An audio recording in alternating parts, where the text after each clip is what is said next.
And in our studio this morning, we have Daniel Trees. Daniel, good morning.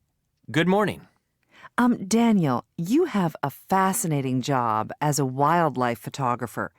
How did you get into wildlife photography as a career? Have you always been interested in wildlife?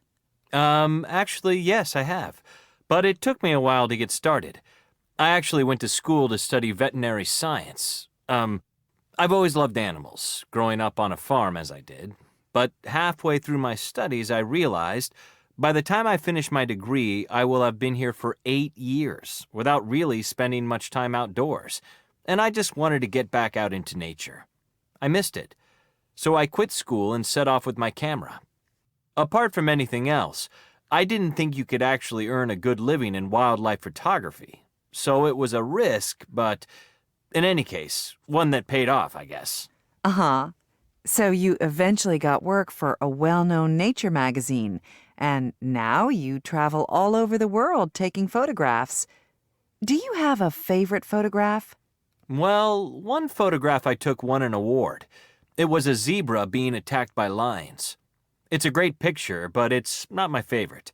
My favorite was taken in Alaska. It's a huge flock of birds migrating at sunset. They're flying over the water and the colors are spectacular. And I believe by the end of this year, you will have published a new book that shows a collection of your best award-winning pictures? And I believe that is as a result of collaboration with your wife? Your first joint project? Yes, it's a project that we will have been working on for 5 years by the time the book comes out. My wife is a specialist, doing research on penguin colonies in Antarctica. And we have some extraordinary photos from those research trips, too. Well, we'll look forward to seeing it. Now, what would you say has been the most exciting moment in your career so far? Well, there are always exciting moments, especially when you see wildlife in its natural habitat. You know, like seeing a giant turtle lay its eggs or watching the eggs hatch, that kind of thing. But, the most exciting thing? I think that was last year. I saw giant pandas on a trip to China, and I went to a wildlife reserve where they live. That was very special, just watching and observing them for days.